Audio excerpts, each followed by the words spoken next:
Welcome, everybody. We are live. This is the Vinyl Community Guncles live. I think this is episode number 32. I am Robert Fifth, and along with Richard from Calvin Wazoo, Mike from Hubtunes, and Craig from Craig's Vinyl Plethora.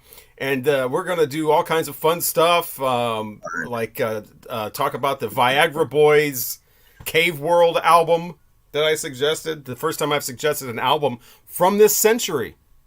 So we'll see how that goes. True.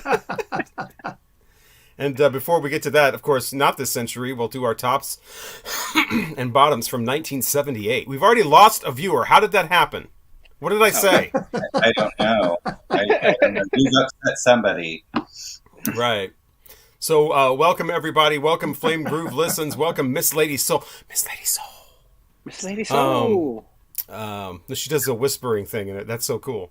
Welcome everybody, and should we just go ahead and get started with 1978 tops and bottoms? This is where we pick our top, ripping off the As It Should Be channel, pick our tops, our favorites, and our least favorites from the year 1978. 1978. Yeah, because that's what was drawn out of the hat. It was totally, it was. Okay, so I have some honorable mentions. And what are you doing? I'm doing like mostly singles. I have some albums that I might mention, but mostly singles. So, first one, Fleetwood Mac with Oh Daddy. Boney M, Brown Girl in the Ring. Tra la la la la. Tell me you know it. I know Boney M. I don't know that one. You don't know Brown Girl in the Ring? I know they're a remake of Sunny that was used in the Boogie Nights movie. I love me some Brown Girl in the Ring. That's my jam. All right, so the Cars, Just What I Needed. MacArthur Park is melting in the dark. You know, Donna Summer with her damn Cake in the Rain. I know it's a cover. Oh, yes. Someone left that damn freaking cake out in the rain, and it took me so long to bake it, and I don't think I'll ever find that recipe again. Oh, no. And man, she sells that cake to you. I mean, she you want sold me that cake. I was looking for that cake. I wanted to bake her another one. I was so upset for her. It was very, very disconcerting. Richard Harris did the original version of that. Yeah. The star of A Man Called Horse. And if you've ever seen that movie, yes. I was very disappointed really? when I saw a movie called A Man Called Horse. It turned out to be some not what you thought it was going to be? No, not at all. You were disappointed. Of course you were disappointed. Jesus. I have to, it's 1978. I have to mention Frank Mills with Music Box Dancer. You know I have to mention the Music Box Dancer, right? You know I have to. I love that 45. I used to have that as a kid. Still do. Okay. Fish heads, roly-poly fish heads, eat them up, yum. Yeah, that's, what? That's Barnes and Barnes. Are these in order? These are my honorable mentions. Oh, okay. These are not the top. The top are much better. Okay? But these are good. Dolly with It's All Wrong, But It's All Right. Talking Heads, Take Me to the River. Elkie Brooks with her version of Lilac Wine. Oh, it is so good. Buzzcocks with Ever Fallen in Love with Someone You Shouldn't. ABBA, Take a Chance on Me. And Blondie, Hanging on the Telephone.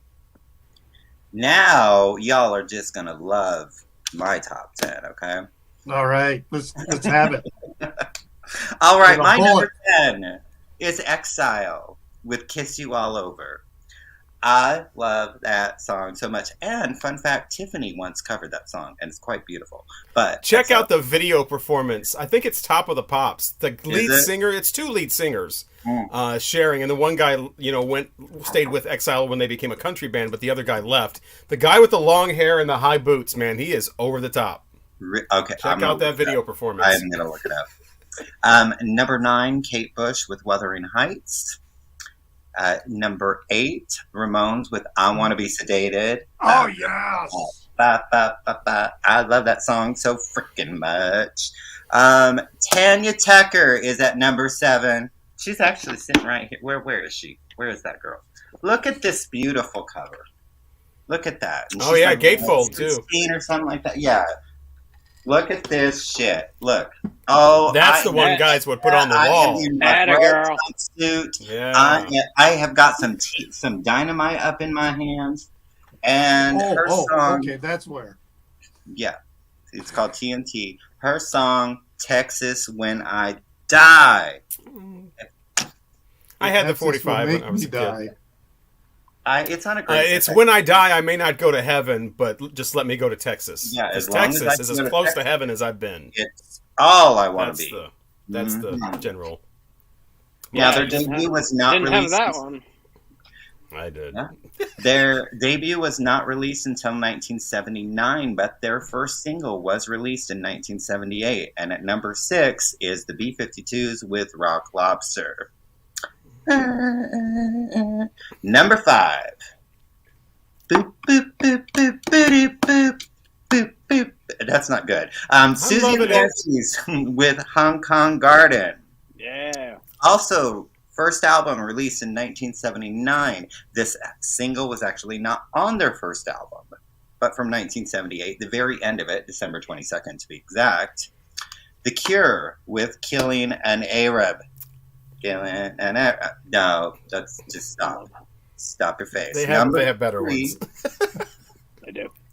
It was one of the first songs I ever heard by them. So, and I love it. And this is 1978, so we've got to mention The Cure in 1978. Okay, so shut it. All right, so number 3, Heart with Straight On. Love me some Straight On. Number 2. That one for Heart? Wow. Okay. That's one of my favorite songs by Heart, and that is actually one of my favorite albums by them. It's down here somewhere too. Dog and Butterfly? Yep, Dog and Butterfly. It's right here. My favorite Heart album too. Right there. Dog and Butterfly. Number 2. A wonderful collaboration. Conway Twitty and Loretta Lynn with You Are the Reason Our Kids Are Ugly, Little Darling. I love that song. That's a single, though? That was a single. Yep. Oh, wow. It was a single. Because that's a remake. She did that with Ernest Tubb originally. Did she? I think so, yeah. And Conway Twitty, it was a single, and I got very excited when I saw that it was a single. I was like, yes, I can mention my favorite song by them. At number 1, at nobody's surprise, because I know you're not surprised, and to show you that I have the 12-inch dance single of this, her disco hit, when she started her beginning into the crossover from country to pop, Dolly Parton with Baby I'm Burning. Shocked. I'm shocked. I know you're not. Hey, actually, with laser guns sound effects. She has not been number 1 on any of my lists yet, though. And look. Oh, Pink Vinyl. Look at that. It's such a fun song. I mean, come on. Everyone loves it. From my last video, but I just realized it's also a gold stamp promo. Look at you. So there you go. There is this bitch's top 10s of 1978. Well done. Well done. Well, what a year. Really yeah. Year. A really good year for tops. Also a really good year for bottoms. There was a lot of shit put out in 1978. But man, what was good was good. And I pulled 12 records. This guy made 2 incredible great classic, record. iconic records. Elvis Costello, this year's Model, and My Aim Is True. 2. Can you imagine being an artist and releasing 2 albums like this in 1 year? I can't even imagine. And these aren't even. These 2 aren't even my favorite Elvis Costello records. I think I like the next one. What is it with Oliver's Army and Armed Forces? Yeah, Armed Forces. Yeah, I love that record too. But man, these 2 unbelievable records. My favorite Rush album is Hemispheres. This came out in 1978. I love this record. I was never a Rush fan. I was big into Rush when I was in high school. Junior high and high school, my friend Michael and I were huge Rush fans, and we both always thought this was their best record. Debut, loved their debut, and I liked Fly By Night, but then kind of after that, yeah, Yeah, no, I get it. This guy, one of my, I Oh yeah. Warren Oh yeah. Zevon. This is my favorite Warren Zevon album, Excitable Boy. His debut is really good too. That might be my favorite, but this you can't go wrong with. Um, great Oh, he record. really blew things out of the water with that. Oh yeah, exactly. Just wonderful performer. I mean, just watching video. I never saw him live because he passed away. I Yeah, got to see him as an opening act with the Grateful Dead. Really? Yeah. And he was he spectacular? Because I see videos of him live, and he's not what you would think he would be live. He's just all over the stage. He's energetic, but a lot of his songs are kind of. But man, I regret not seeing him. He didn't move around a lot. He just because he was at a piano and he was there the whole time. Yeah. I wish I had seen him. Yeah. The Flamin' Groovies Now, fantastic record. Just kind of fun rock pop. You probably knew I was going to show a Gary Newman record, the Two Boy Army, his band before he went solo. Great record, punky, new wave, really, really cool record, 1978. My favorite, I love this record. This is Wire. This is Chairs Missing. This is my favorite Wire album. I love this era. I know they get all the buzz for their debut, Pink Flag, but I like more of the later post-punky stuff where they're just kind of darker and less punk, a little more post-punk. And Chairs Missing, Red Bark Tree, which is a great album. I love this stuff. God, you can't have 1978 without Cheap Trick, right? I mean, you can. Heaven Tonight, Surrender. I mean, great record. I've met these guys many times, and they are sweethearts. They are wonderful, wonderful people. Craig, they are. I guess if you work at a hotel and you have to help them, then they're not nice people. Yeah, I remember you saying that they were like your absolute least favorite of all time. It's why I cannot really. Listen. They were terrible human beings. Terrible human beings. Oh my God. And I told you before, Rat made them look like Rat was like angels sent from above when I had to deal with these evil demons called Cheap Trick. So I should probably get over it. They have some good music, but I should probably get over it. But they were very terrible to me, and not just me, the entire staff. That's awful. Thank you. Yeah. I'm sorry. I didn't want to ruin your Cheap Trick, but you love them. They were good to you. You know what? I've had a lot of Cheap Tricks that have been ruined. That's true. But they were nice to you, so I'm okay. I don't agree with it. I did. I agree. Peter Gabriel's debut. He leaves Genesis and does this absolutely masterful record. All of his solo records up until So are pretty damn good. I love this record. This is the one with Salisbury Hill and Modern Love. Is Modern Love on this? Not Bowie. Yeah, Modern Love is on here. Great record. Probably one of the most iconic records of that year is Chicago Transit Authority, their debut with Terry Kath on guitar. They were never better than this record. Fight me on it. I just heard that a couple of weeks ago again for the first time in a long time, and I forgot how really good that is. That's and sounds really good. I mean, it sounds like they're in the room, and I just have a normal pressing of it. It's a great record. All the way through. Every song on it is legendary and absolutely wonderful. So those are my California tops. Purples. Yeah, I was grabbing mine while Mike was doing that because I totally forgot that this is live. I was just going to add the single covers later on, like the picture sleeves, and I forgot. Oh wait, we're live. I can't. The people are watching right now. I thought that's why I was hear what I was. I was grabbing all these albums, and I still didn't get all of them, but we'll have to use our imagination. So, okay. I have rules because mine would have been 300 long because, like everybody's saying, 1978 was an awesome year. So I have all kinds of filters. First of all, no country crossovers because that would have been another 50 songs. So I'm glad that Craig brought up people like Loretta Lynn and Conway Twitty and Tanya Tucker and Dolly Parton because I don't do any country crossovers. It had to reach the top 40 on the U.S. Billboard charts to qualify, so no like rare stuff. No, unfortunately, none of the UK punk stuff, because none of that was on the U.S. top 40 Billboard charts. UK punk stuff in 1978 would have been another 50 songs. So with all of these rules, I did narrow it down to 45 runners-up and the top 10. I need it. And you guys wonder why I drink during this. Yeah. So I will run through these really quickly. Here are the honorable mentions. Sweet Talking Woman from Electric Light Orchestra. Let's All Chant from the Michael Zager Band. You're the One That I Want from Olivia Newton-John and John Travolta. You Got That Right from Leonard Skinner. Baker Street from Jerry Rafferty. That's right. Baker Street from Jerry Rafferty. Don't get the LP unless you're going to get an import. The US LP for that is mastered too fast. Everybody Dance from Chic. Ebony Eyes from Bob Welsh, one of the first songs I ever legally downloaded the MP3 for and bought with my Pepsi points. Great song. Queen, Bicycle Race.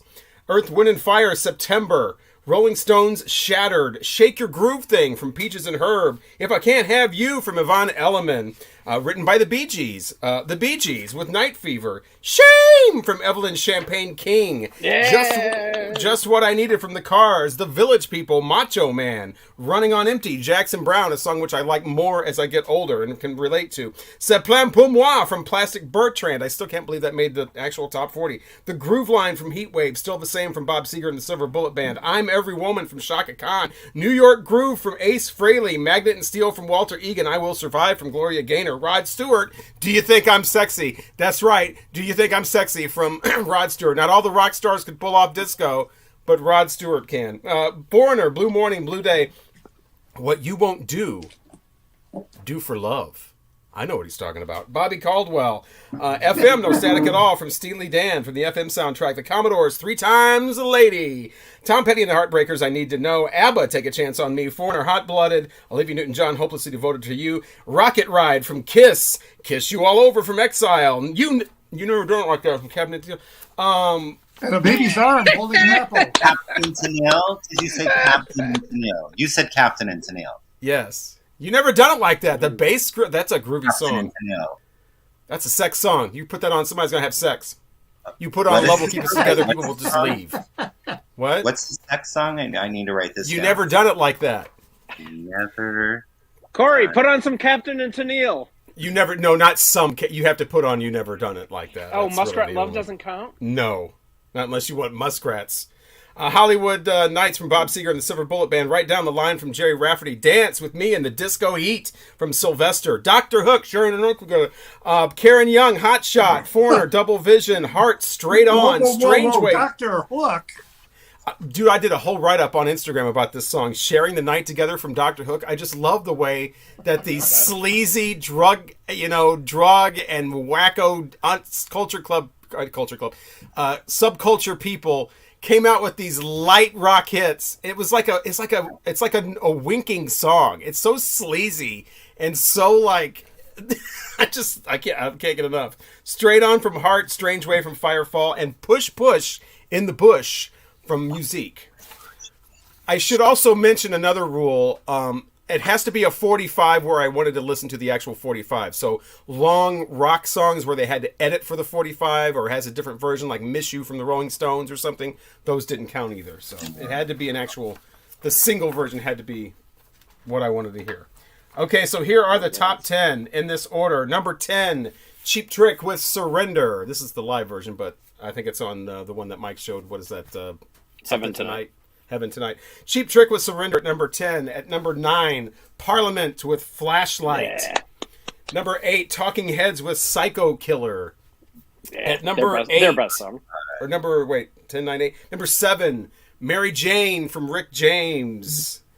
That is not about a woman. Also at number 6. It is about Listen a to female. Her Heart Yeah. from Tom Petty and the Heartbreakers, written about Ike Turner making a pass at Tom Petty's girlfriend. At number 5, YMCA from the Village People. It's a song about hooking up at the YMCA. I don't care what this current bullshit version of the Village People say. This is a song about hooking up at the YMCA. Have you noticed that like the current Village People, whoever they are, There's a current Village People? Yeah, there's Yes, this act there is. going around The saying they're the franchise. Village People. God. And Shoot they're me. like, oh no, that was never a gay song. That was just about going to the YMCA and working out and hanging out with the guys and getting muscular. I've never worked out at the YMCA. Piss me off. At number 4, Cheryl Lynn with Got to Be Real. At number 3, La Freak from Chic. Yeah. At number 2, Disco Inferno from the Tramps. I always love that cover too with that shoe. Yeah. It's cool. And the number 1 single of 1978. And by the way, these are also singles that debuted in 1978. So some of them might have, been from 1977 albums or, whatever, but they debuted in 1978. The number 1, Crazy on You from Heart. Yeah.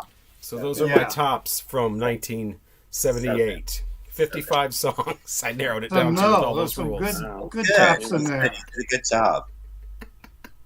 Those are albums. I mean, which ones could you possibly take off? I mean, well, there's a few I can take off.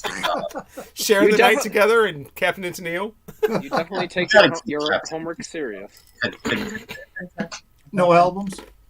Well, I'm always afraid that I'm going to forget. Like, I forgot ZZ Top Sharp Dressed Man with 1983, and now I still haven't forgiven myself. So I'm always afraid that I'm... the way I read those, Scott Dog, did sound like a K-Tel hit. You get all the hits with Crazy on You from Heart, Psycho Killer from the Talking Heads, Ebony Eyes from Bob Welch, and more.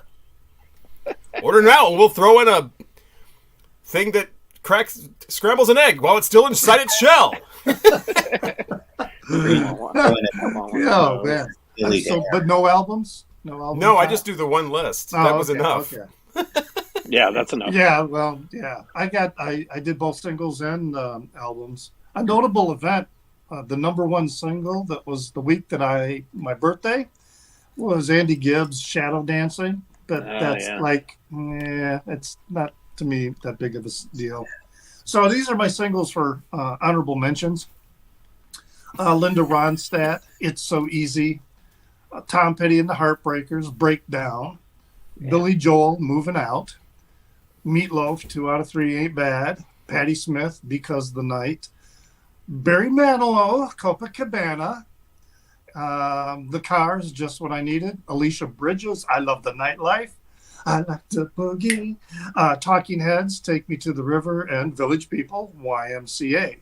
So I went through the Billboard chart. So these are, there might be some, across the pond things that will show up, but they had to be hits, in the U.S.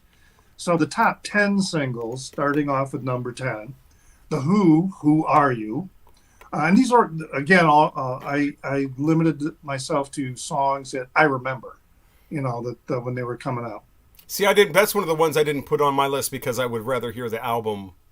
Yeah. Because the single, they edit a bunch of stuff out. Yeah. Jackson Browne, Running on Empty at number 9. ABBA, Take a Chance on Me, number 8. The radio edit for One Nation Under a Groove, Funkadelic. Yeah. A great album, but yeah, they got a little too long for radio. Warren Zevon, Werewolves of London. Warren Zevon, excuse me. Heart at number 5 with Crazy on You. Donna Summer, MacArthur Park, number 4. I just remember that song. It was so tragically overplayed. It was, and it really forced its way up, into the number 1 spot, because it hit the charts at like number 40 or something like that. And then it just snuck right up there. I can't remember which one. There's a 24-minute version of that on one of her compilations, and it was on the jukebox at the bar, at one of the bars we used to go to all the time, and somebody would always throw that on. 24 minutes long.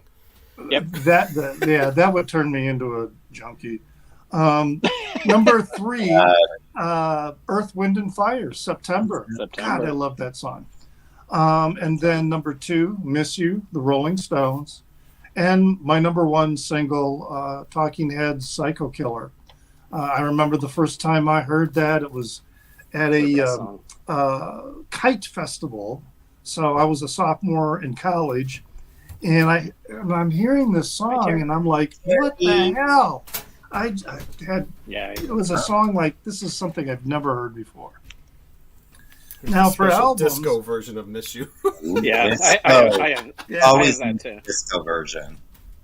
I did 9 albums. I had to remove one because it's my copy of the album was 1978, but the actual album was initially released in 1975. My mistake on that one.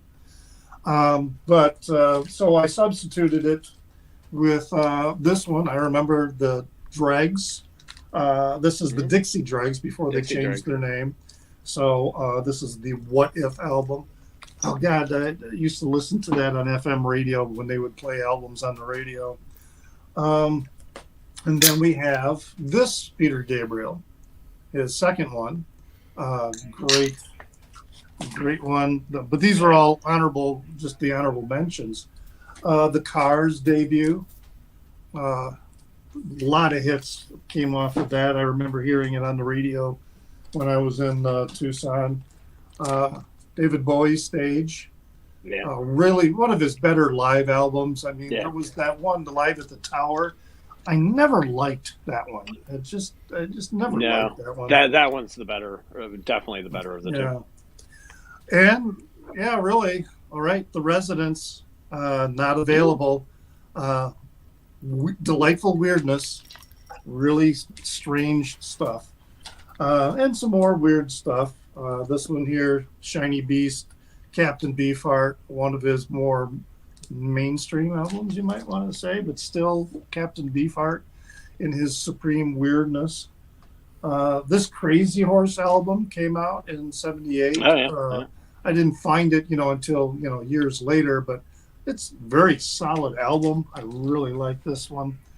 Where is it? All right, here's another Residence, Duck Stab, crazy version of Constantinople on that. The Tom Robinson Band, punk rock band that was very politically oriented. Great song, I'm Glad to Be Gay. So he was one of the first punk rockers to sing out loud to his audiences about being gay. And that song also shows up in one of the Secret Policeman Ball recordings. Oh, really? The Ramones, what is this one's the Rocket, Road to Ruin. Again, I want to be sedated. Oh, God, I love that song. Great.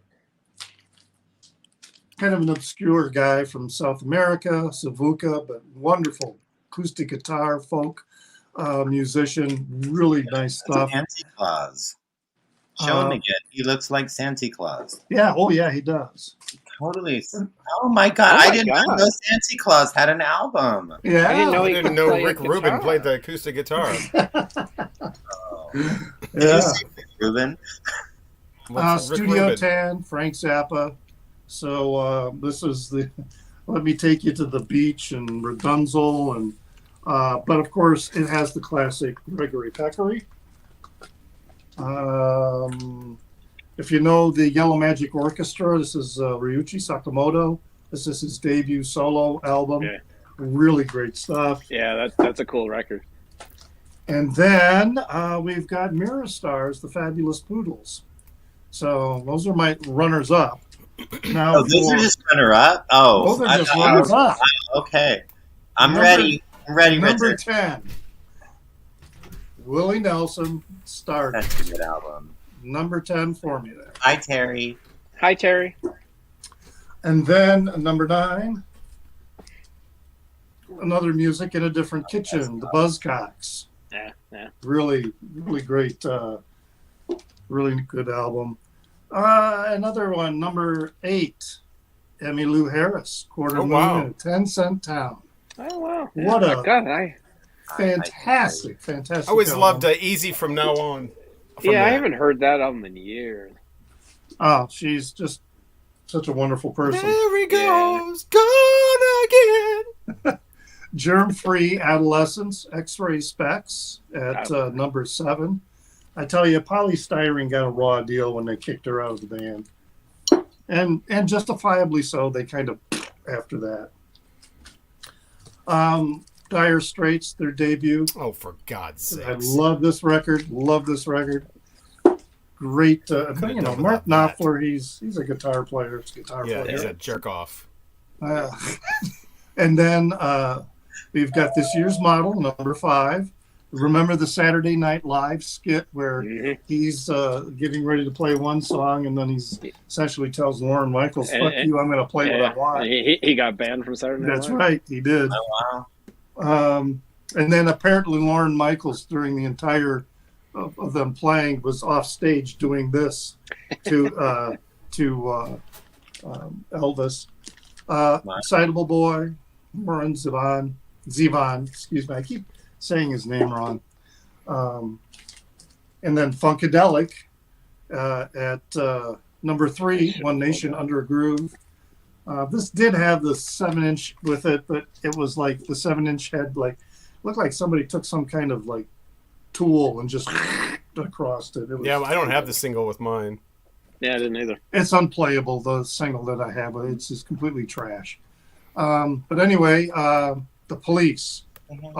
When this came out in '78, again, this was one of those albums that I'm like, oh my God, I was a major Police fan for a long time. But then the number 1 album for me is Some Girls for 1978. Their last great album. Yes, Oh, for I would fuck's sake. agree with that. They had some good ones. What one is better? Yeah. I didn't say one was. Well, there's a lot that are better, but I mean, But everything it's after not their that. They had last some great when they good had ones, the Tattoo You, they had Undercover, and this is the original with the celebrity faces and the hype sticker. Yeah, they had so many different variants on the cover. It was like, it's one of those things where, well, do I have a first pressing or do I have a 33rd pressing of the first pressing or, whatever. Well, do you have a first pressing or do you have a 33rd? Oh, no, mine's the covers with the faces and stuff, but they also have different color schemes too. Right. I did a whole thing on Instagram where I show all the different ones. Well, those are my tops for 1978. And Wow. again, You got some bottoms coming up there, Yeah. Craig? what? You got some bottoms? I have some bottoms. I have a couple things I forgot to mention. But I wanted to mention this album because I just think as a whole it's fantastic. So, And there's one of the songs on there that you can only hear on the album. It's no longer streamable. Rock and Roll. Yes. Without Really? I did that. and I've always felt really, really not like it's actually my favorite song on the album. Oh, for God's sakes. I apologize for him, people. It's not anything to do with your Fifth and Faiths. Anyway, Fifth and Faith. I was trying to have a lift there. Anyways, now semi-recently, yes. I would like to also, Best Picture that year was Deer Hunter. I've never seen it, but Best Picture was Deer Hunter. But I had a thought. There is a movie. It wasn't even nominated. The actor and actress in that movie, they weren't nominated for Best Actor and Best Actress. There was a person that wasn't nominated for Best Supporting Actor. I don't understand. This movie should have won every freaking award ever to come to man, and it didn't. And it came out in 1978, and it was truly the best picture ever. And I am, of course, talking about Donnie and Marie's Going Coconuts. Stan Spornak should have got, Best Supporting Actor for their playing their manager. I mean, I cannot believe that this movie. That was 78? Yeah, I started watching that that because was you 80s. brought it up, and and you couldn't get through it, could you? no, but I did actually, to follow up from last episode. I did watch the Dolly Parton movie with Gary Busey in it. Oh, you did? Yeah. Well, Yes. Oh, and I wanted to tell you, I was going to message you. I loved how you put clips from that, too, in the video. Yes, you could That see was the clips of awesome. that. I didn't put the really bad one because I didn't want people to think we were making light of it. But yeah, she does come out with blood and bruises all over her face, and then I can't believe I let him do this to me. I didn't mention anything about Blondie, and that was disrespectful. So Yeah, you did. You said hanging on the telephone. Did I say hanging on the telephone? Yeah. Apparently, I have been smoking some weed and didn't even know I was. So Because I was going to mention "Hang Up and Run to Me" is what she repeats at the end of that song for people who want to sing along because it's kind of hard to understand. Okay. And then, of But the course, reason I didn't mention, somebody mentioned Van Halen. The reason I didn't mention Van Halen was because that's one of those things where I want to hear the album. I don't want to hear You Really Got Me on the 45 because it doesn't have Eruption on it. So Exactly. that's Right. one And of those there- type of things. and other than going Coconuts that year, you had Attack of the Killer Tomatoes. There was a movie called Vampire Hookers. I would like to look this up. If anybody knows anything about this movie called Vampire Hookers, please let me know because I'm curious. It's okay. It has Trey Wilson in it, who was in Raising You Arizona. actually know Vampire Hookers, of course. Yeah. Fifth knows it. Of course, They're Fifth knows. sailors, and they do have they do make certain slurs in the movie as they're walking. Oh, okay. So okay. yeah, but they are in their Because nice tight white sailor pants.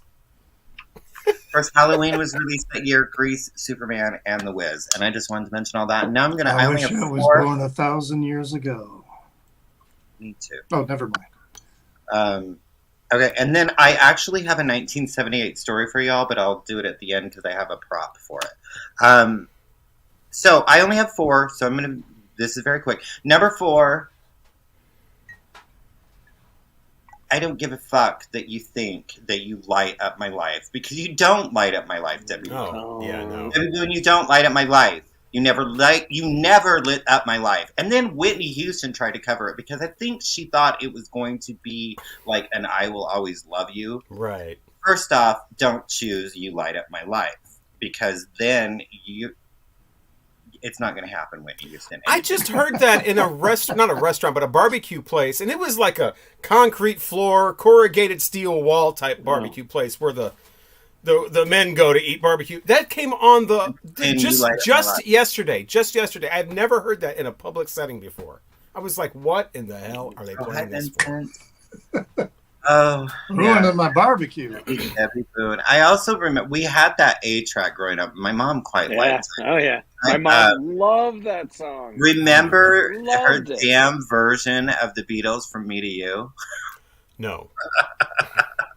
My mother Maybe, loved well, Debbie. maybe Fitton doesn't need to hear it, but I might get some shit for the next 2, but I don't care. So I think this song is terrible. I do not want to hear it. You hear it on it is every theme song for every freaking show on television, and I think it's terrible. Now, I also think like the music and the delivery and like how all the different sounds and stuff, like I can appreciate that, but I hate the song, and that is The Who's with Who Are You. I cannot stand it. Number 2, You're Always Gonna Be a Woman to Me. Thank you, Billy Joel, for letting me know that she's always gonna be a freaking woman. Like, shut up. Garbage. I like I that don't- song. And how did the Who get worse than Debbie Boone?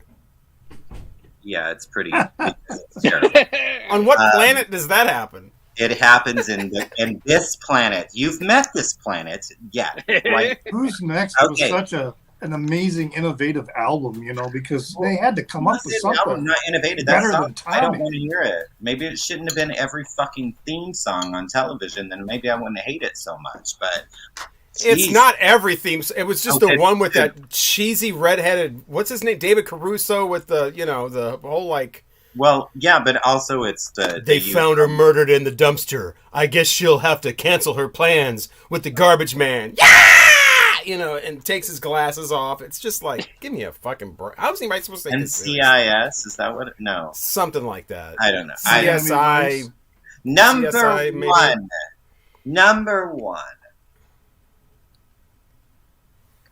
I don't give a fuck if you're telling me not to do this, because what if I want to? What if I want to, Melissa Manchester? What if I want to cry out loud? Don't tell me not to cry out loud. I hate your song. The end of the worst of 1978. And yes, I said fuck because Oh man, CSI, my worst ones are going to be way worse than yours. Jesus. and Mine are see, not. okay, I'm gonna listen. Mine's to you pale all. in comparison. Yeah, mine I'm are. gonna grab my prop, but I'm listening to you all. Oh my god. Okay. Wow. I'm exhausted after that. Geez. Well, I guess I'll start with. I have a list of a couple of things that kind of bothered me. They're just not good. And then I pulled like 3 records. Nothing's really in order. Who Are You? That album does not hold up. I love that album back in 1980, 81, 82. I put it on a couple of months ago. It really does not hold up. The single, "Who Are You?" Fine, I get it. It's good and it is innovative. And what else are they going to do? But the rest of it, it's just. Oh, that's a different good. album I'm thinking of. I agree that that rest of the Sister Disco and Sister Who Are You? Disco No, is yeah. horrible. Who Are You is a lame album. Uh, I was thinking of the other one, with all the anthems on it. Oh, Who's Next? Yes, that's the one. Yeah, I no. got them confused. Yeah, Who Are You was just- a dud. And it's their final album with Rich. Keith Moon, and it really is not very good. And now they've made worse. yeah, Guitar and Pen. Awful. Yeah, Had Enough. Yeah, not. I don't even have Mama's Got a Squeeze Box on that, right? Because that was Who by Numbers. Yeah, it was Yes. Who by Numbers, one of my favorite Who albums. I love that record. Genesis, Peter Gabriel leaves and Steve Hackett leaves, and then there were three. Terrible album. A terrible I think title. Terrible title. I mean, it's like they're Exactly. already saying, Right? well, now there's just Right? three. Everyone ditched us, just us, and they went. Well, I on think to that's prove the point. They went is on they to were prove gonna- everyone wrong. Horrible cover too. I mean, what's on that? Follow You, Follow Me. Yeah, that's the hit. I don't mind that song, but the Not rest of very it I good. don't even really know. No, it's not good. Black Sabbath, Never Say Die. Probably they're with Ozzy. Probably their worst album with Ozzy. I'm guessing. I don't know. And I've said it. I know on this stream. I know we've talked about this before, but in 1978, I asked for Sgt. Pepper's Lonely Hearts Club Band for Christmas. It was on my Christmas list. You know where I'm going. I know got exactly where you're going. the movie soundtrack to Sgt. Pepper's Lonely Hearts Club Band. It is absolutely horrible. Thank you, Robert, for bringing back the nightmare. It is absolutely horrible. George Burns actually sings a song on this album, people. George This Burns? Is that what you said? I believe he's Mean Mr. Mustard. Oh, I might need it just for that. He sings "Fixing a Hole." Fixing a hole. Thank Yeah. you, Stephen. That's what you want George Burns to do, is fix a hole. And he was He pretty can young. fix my hole. He was probably in his 80s Yeah. when that movie came out. I think he lived for another 20 years. He was like 300. Yeah, we did that Christmas episode, and I put up a poll, and people said that was the second worst gift. Was Yeah. Mike's gift of the worst was though Craig's, where somebody had said they were getting him a CD player, And I and it got turned out to be a fucking teddy bear. Yeah. Fucking teddy bear. What the hell? How random! So I got a couple more. A couple records. This is a disappointment. I used to like this record. Maybe I shouldn't put this in bottoms. I don't know. Put it Is there. I'm putting it. This is Santana's Inner Secrets.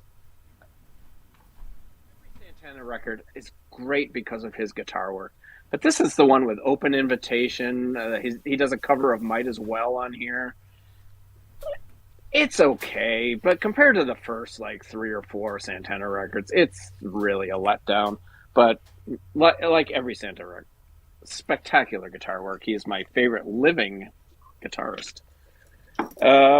This I think is just hot garbage. I think I'm not going to offend anyone. I'm not going. This is Tomato by Tomato.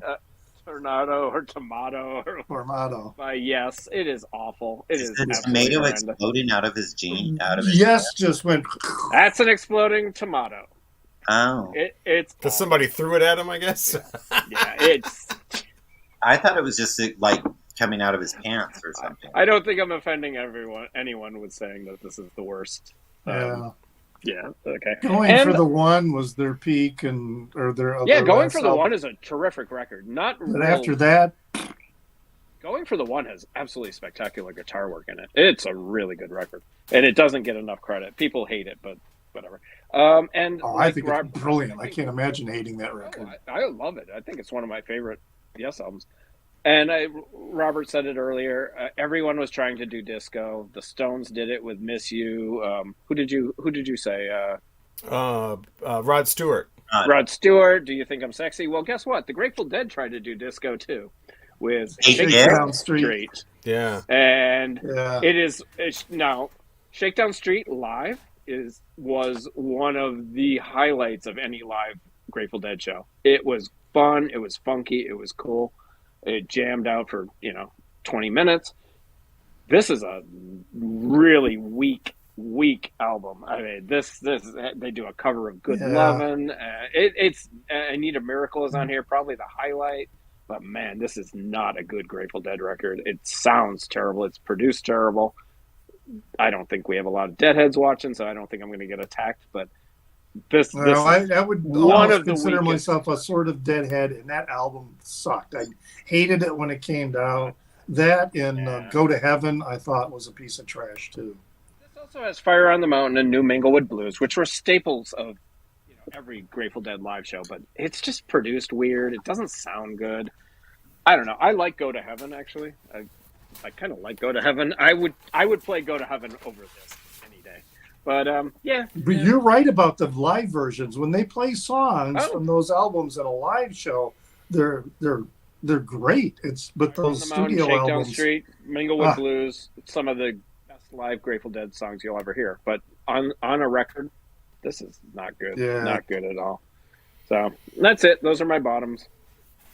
All right, for mine, I did the bottom five, the most disappointing albums of 1978. Just like I did a recent video about my 10 albums that disappointed me, and for some reason it hit the YouTube algorithm, so now it's got like 35,000 views, and so like people, when you get that many, you start getting and people don't seem to understand what the word disappointing means.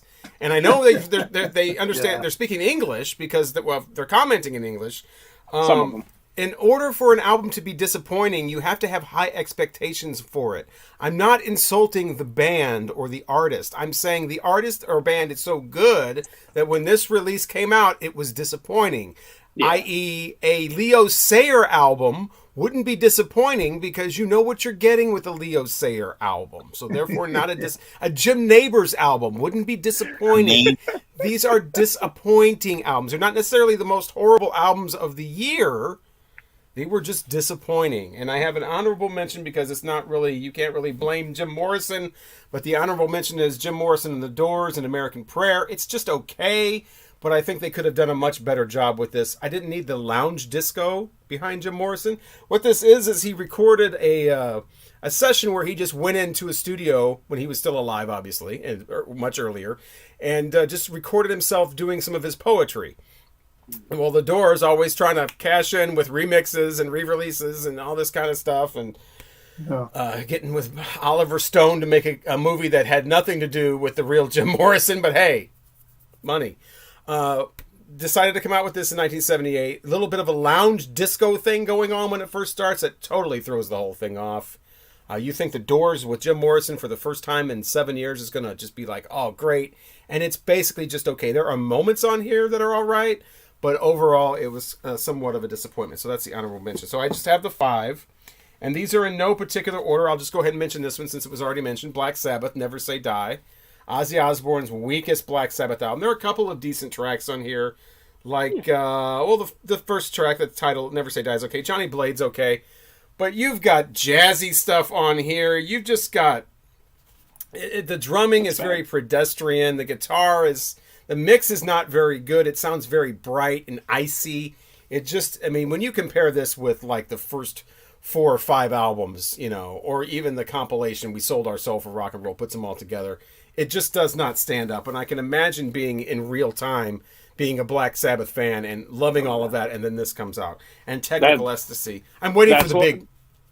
That's one of those albums, when it comes out and you hear it, you go, and they're done. Yeah, and they were, because he comes out and puts out... he goes solo after this. I think they fired him, but, I mean, they did him a favor, really. Elton John, A Simple Man. This has got some okay songs in there. I think, Big Dipper's kind of funny. It's okay. I think it would be okay for any other artist, but wait a minute. This is Elton John. Right, he's with completely different people on this album, too. This is the first album where he's not with his original producer, Gus Stidgen. He's not with his band only plays on like 1 or 2 songs, one of which is the single Part-Time Lover, and no Bernie Taupin for the first time on this album. You're seriously going to think you can do it without Bernie Taupin with those shoes? I don't think so. I feel that. So yeah, Elton John, there he is, a single man, and I have never heard it, but I understand that things get worse next with the album Victim of Love, which is an absolute I've never heard of it. bottoming out, 8-minute long disco version of Johnny Be Good and whatever. But I don't think you were that disappointed in that one because you already had this one out.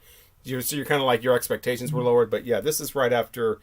I think Blue Moves was right before this. So, but he was still with Bernie Taupin on that one. Alice Cooper from the inside with the the cover that opens and the back with the doors and opening, and he is just coming out of a mental institution, a mental care facility. There he is, busting out with everybody. Welcome. This is a very, very personal album because it is mostly, there's the lyrics, all about his experience in a mental care facility, and trying to overcome alcoholism and all of that, and it's really personal. And I just think it could have been so much better. It's not so much the lyrics, because a lot of the lyrics, like I said, are kind of compelling on a lot of these, because it's straight from reality, it's right from the heart. But it's the music. I so love the band Alice Cooper with the rock stuff, and then he comes out with this, and yes, first track is Alice Cooper disco. And love disco, but not Alice Cooper doing it. And just, the horns and the jazziness. And I just want the rock Alice Cooper. I was never really so much into his stage antics, and his, me neither. That kind of thing. And whatever. I was more into the music. And the music is what ruins From the Inside for me. I've talked about this one before. Again, we're talking about disappointing albums. The Kinks with Misfits from 1978. Do not like this. Rock and roll fantasy. Let's bite the hand that feeds us. Let's make fun of cross-dressers. Wow. Let's make fun of misfits instead of being with them, Let's now be upper echelon, looking down on them, not into it. And let's still keep whining about being a rock star for the fucking 8th album in a row. The music's not very good. I remember I brought this up before, and I got a 10-minute lecture on how awesome the Kinks were. Again, disappointing. Not from Mike. A disappointing album. If I didn't like the Kinks, it wouldn't be disappointing. Okay, so yeah, was not into Misfits at all. And finally, that leaves us with this one. Now, I'm not the biggest fan of this group, but this is kind of like a traditionally disappointing album. I mean, it is horrible. This is the worst album I'm going to show. But I didn't. These guys are okay. Can you guess what it is? I'm gonna guess. I just showed a little bit of it. It was Blue. That's all I got. It shows up on a lot of straight guys' worst album covers. Oh, it's that one. Yes, it's that one. It's that one. Orleans or something. No, it's the other one. It's the other one with the same thing. Oh. Love Beach from Emerson, Love Lake, Beach. and Palmer. My God, do the heterosexual guys freak out because this guy's shirt is open. They call this the worst album cover of all time. Yes, the naked, bare-breasted 10-year-old girl with the airplane. That's fine. That's fine. The Scorpions with the naked girl, pussy out. With a broken glass in front of it. That's cool. But God forbid somebody open their shirt up on an album cover. Oh my God, it's the worst album cover ever. But yeah, this album is terrible. Terrible. The story is they did go to an actual beach in the Bahamas to record this. They hated each other. Sometimes when you hate each other, like the Everly Brothers or Van Halen or the Black Crowes Brothers or who, sometimes it works. Brothers. Sometimes it doesn't. And you got side 1, which is a bunch of single wannabes, and then side 2, which is this long, boring suite. Side 1 is one of the guys, side 2 is one of the other guys. And what's that song on here? Taste of My Love, where Emerson, Lake, and Palmer try to get sexy and talk about get on me and ride my horse and ride my rocket baby and I'm going to shoot my love all over your face and seal your eyes shut. No, they don't actually say that, but I mean, they might as well. They should. Emerson, Lake, and Palmer do bukkake. Right. And bukkake's fine, but not from Emerson, Lake, and Palmer. Marcia might be on to something. Put Marcia's comment on. What does it say? Guys, I can't read this. Straight guys were not alive in 1978 because I recall people looking like that a lot. Yeah, I think so. Oh, I think yeah. well, Yeah, it's they were. the fact that And now we've made her feel uncomfortable. Great. I think male camel toe is actually called, what is that called? Moose knuckle. It's Moose Knuckles, yes. Yeah, but yeah, it's the fact that Emerson, that Lake, and album. Palmer are doing it and trying to look like the Bee Gees, I think, is the main. That was one that, and I liked Emerson, Lake and Palmer, in the 70s, but that was an album that, wow, I was like, nope, that's it. I mean, I like Works better. We've just proven that in 1978, prog rock was ending, and they were prog rock masters. I mean, they were the peak of prog rock. And I showed this garbage. One of the great prog rocks bands of all time, Genesis. Yeah. Peter Gabriel left Genesis. Genesis was my favorite prog rock band of all time, and Peter Gabriel left, and then there were three. So I mean, prog rock was over. And Love Beach is a perfect example of how it came to a crashing halt. Yeah. That is a horrible, horrible album. I don't even care about the cover. The music sucks. Yeah, that's my thing here. This is the worst album I'm showing. I mean, like I said, like Never Say Die has some good songs on it. Alice Cooper, From the Inside, I can really appreciate the personal, like reality of it and the lyrics. Yeah. Elton John was just kind of like there. It wasn't like horrible. It wasn't great. It was just kind of there. And although Big Dipper is a funny song, but yeah, Emerson, Lake and Palmer, Love Beach is terrible, just terrible. Maybe I'll start a video series called "The Music Sucks, Stupid." Just don't call it disappointing, because there's a lot of people who don't understand that word. Apparently, when the greats fail, that would be a good series. When the greats fail. This one for an album, I have one that I would consider a bottom, and it's like Robert was saying, it's a disappointment. But also the album sucks. But there was this band, and it was a kind of a Yes clone. They were called Star Castle. Oh yeah. In the 70s, they were from Champaign-Urbana. A lot of good bands come from Champaign-Urbana. Yeah. A cover that would probably freak out the heteros again. Oh my God. Okay, that's going too far. When you've taken the bottom of your shirt and tied it up like Daisy Duke or something. So glamorous. That's everyone else is wearing a shirt except the one dude. But anyway, great. They were a Yes clone. So they were only just okay, and they were good for what they were. Yes. But this I'll do it too. You have a shirt on underneath. Real to real, real REAL to real REEL. I mean, they were like way past too clever, it was a very disappointing album. But now for my bottom singles, I've got not in any particular order, but that's amazing! That's amazing! All right, Eruption. I can't stand the rain. I can't stand the keyboard in that song. It just drives me freaking crazy. Otherwise, I think it would have been an okay song.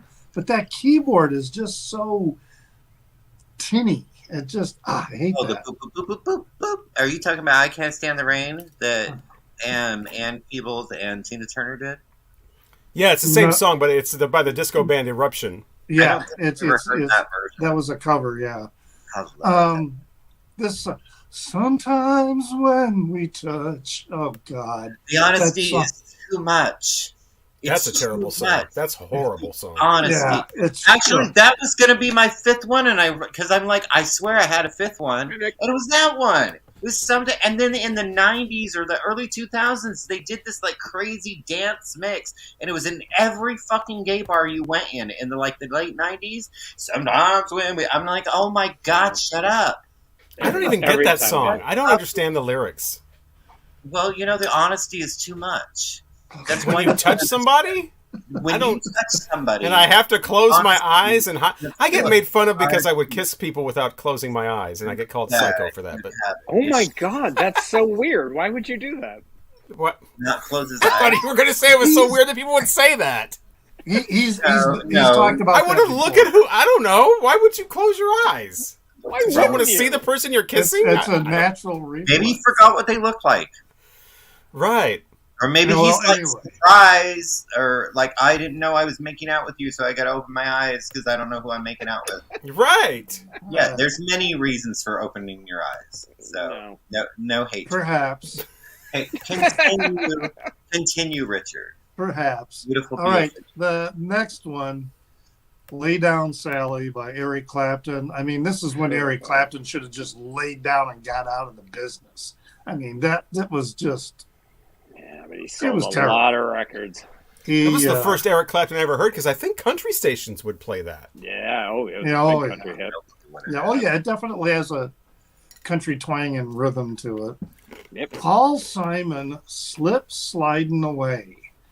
That song just irritated me no fucking end. It was just, nope, sorry, Paul. I ain't slip sliding away with you. No way. Player with "Baby Come Back."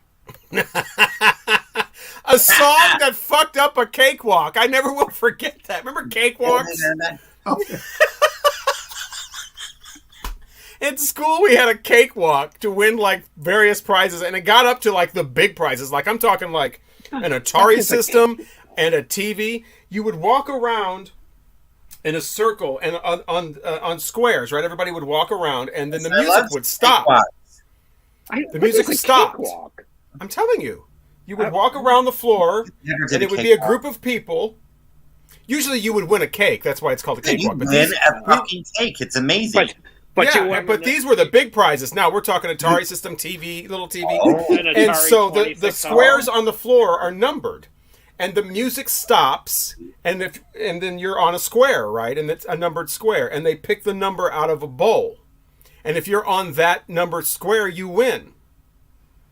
That's a cakewalk. Usually you win a cake, but yeah. And so "Baby Come Back" has a false stop in it itself.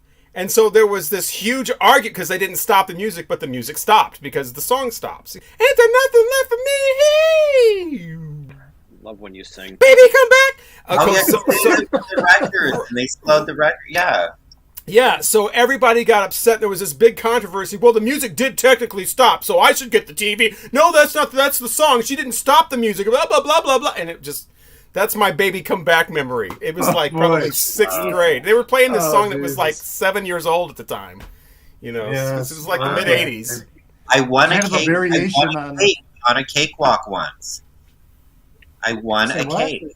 I won a cake on. I was like my in God. 3rd grade, and I won a fucking cake from. I won a TV. Well, you won. Okay, fuck. That's why I remember it so well. Listen, once again, up between. I had this little black and white TV for years. I had a Laserdisc player hooked up to that thing. A little black and white TV. Man. Ain't there nothing left for me? Okay, gosh, I didn't know I would strike so many historical chords in our Yes, memories and "Baby emotions. Come Back." All right, well, the next song Thank you, Richard.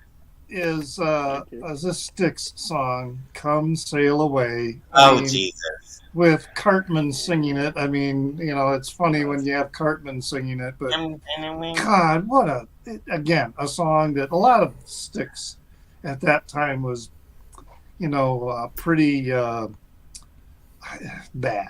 The only Dennis DeYoung song that I like is "Come Sail Away." Renegade's God. okay, I guess. Renegade. Yeah, the like Poor Man's Bohemian Rhapsody. The Bee Gees, "How Deep Is Your Love?" I really thought this was, I don't know, it's a bad song. I don't like it. I love it. I love the "How Deep Is Your Love." I love asking How that. deep is your love? It's about to get deeper. It's very deep. You know, and that's, you know. How from that deep do you want your love? perspective, right. But when Andy Gibb is singing it, it's just not quite the same thing. And we're live, folks. Oh, yes. Welcome. And Kansas. We're going to have to get in a different position for that kind of deepness. Anyway, what? Kansas, "Dust in the Wind."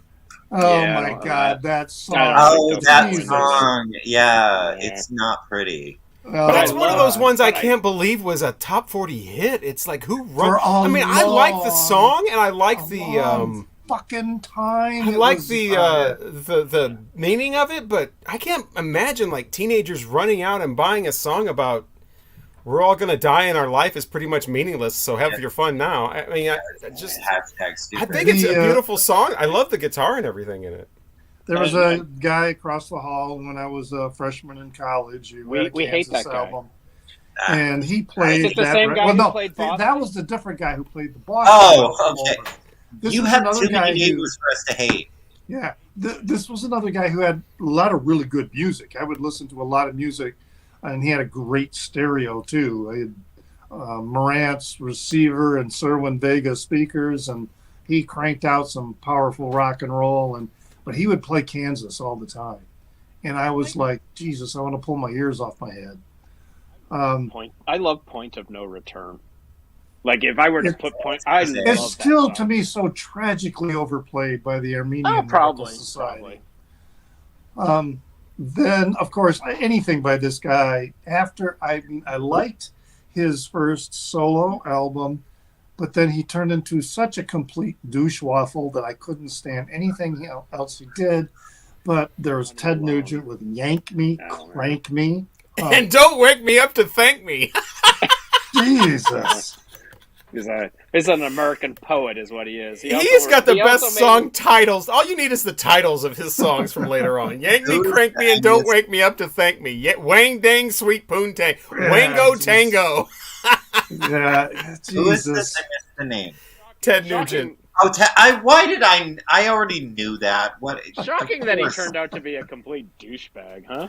I loved his solo, Jesus. the first solo album that he did after the Amboy Dukes. I The thought first that one's was good. such a Yeah. great album. Yeah. But I can't even listen to that anymore because of who he Cat is. Scratch Fever. Oh, Oh, those come on. That's a albums that great guitar riff, though, that Cat Scratch Fever guitar Yeah. riff. Yeah, it is. I'll give him that. Yeah. That's all I'm giving him. My last one is a Rod Stewart song.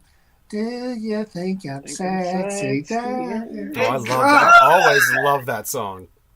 It's Yeah, so go Craig, go sleazy. Craig. It so perfectly describes like the single scene and it's late. I would have loved to have been a Oh, part for of that. sure it does, Obviously, by yes. the way, I Me would have too, worn Robert. this shirt. I would have loved to have been part It's of your that. 70s shirt. It's bad. I would, It's really if I Esther. was, I would be dead by now. There's no way I would have survived that. Yeah, late no, 70s. Yeah, no. I would- was yeah. I was lucky because I was like, well, never mind. I didn't. We won't go into that. But Go into it. I lived. So. Yeah, no. I mean, had you been a couple of years older, who knows? Well, no. You see, 1978. I mean, I was 20 years old. Oh, you so, were. Oh, yeah, I thought you were yeah. younger. So Are old. there was.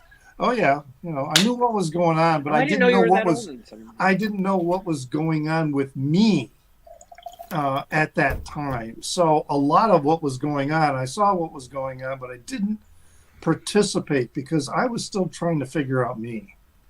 And I was kind of scared of what I was learning about me, especially given the context of everything else that was going on. Is Robert fixing a cocktail? I hope just so. heard somebody Perhaps. stirring Oh, some you heard- ice. Oh no! I'm not stirring. I opened a can. Who's But stirring those it? are my bottom singles.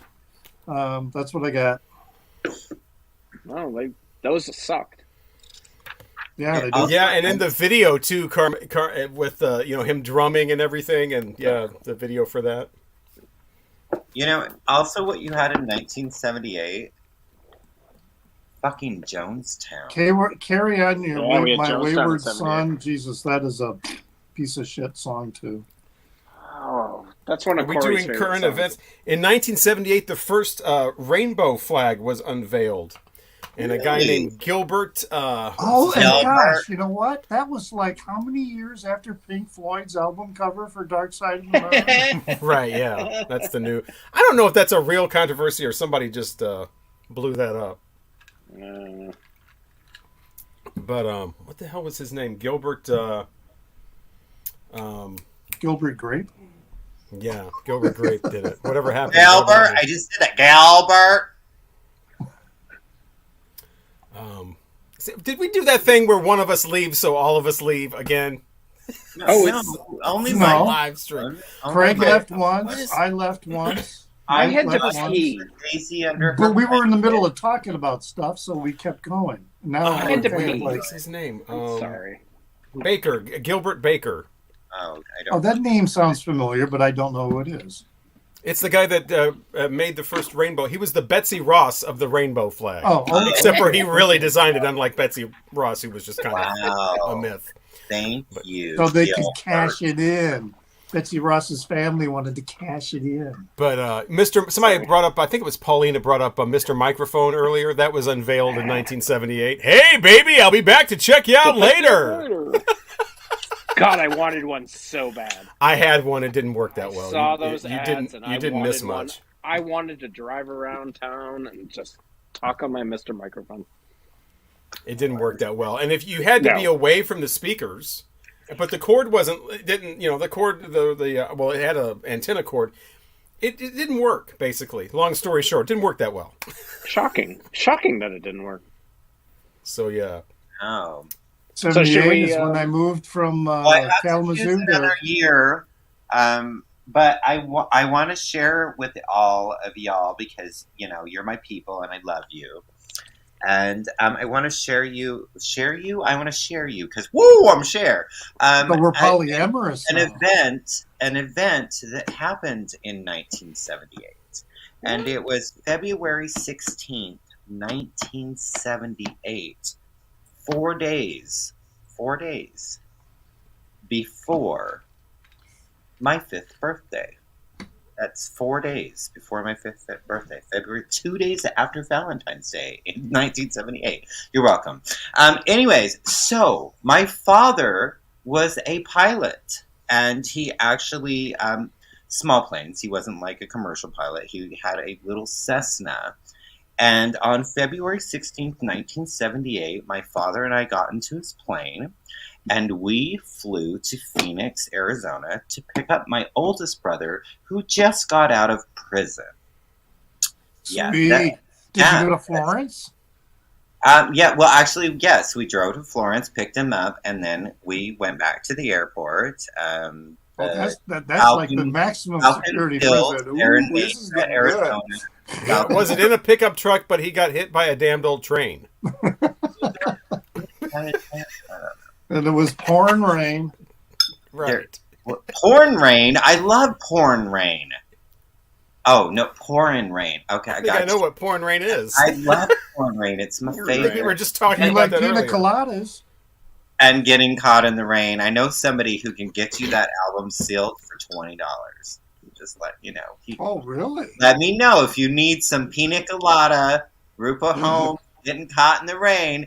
I got somebody for you. Get it for you, $20 sealed copy. That song is Yeah, bringing up right. some memories for sure. Greg's got people. Hi, Danny. Can I finish? Yeah, I got the hookup, yo. Okay, so we go and we get brother from prison, and we go back to the airport, and we're flying back to my hometown, and we are flying back, and there's this bad weather, and things are happening, and we go down, we go to touchdown, and we go whoosh, and then they slide, and they go whoosh, and we go whoosh, and we go whoosh, and then we go into the whoosh, and then all of a sudden we're spinning down, and we're spinning,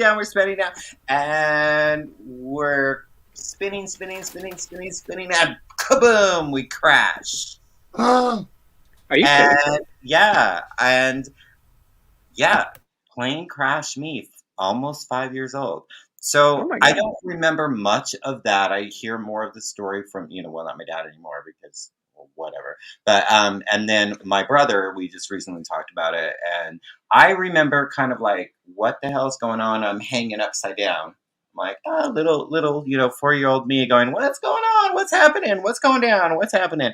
And then my dad being more concerned about getting my oldest brother out of the plane I remember that. I'm like, wait, what the Oh. fuck is going on? He did just get out Why- of prison. Why are you Come on. trying to get him out? Like, I'm the baby here. Why am I having to be back here and be so sad? He was in Florence, man. Yeah, he was in Florence. I mean, he's been in a lot of prisons. I mean, that man. I mean, now we can say he's been out of prison for 12 years now. So good job, brother.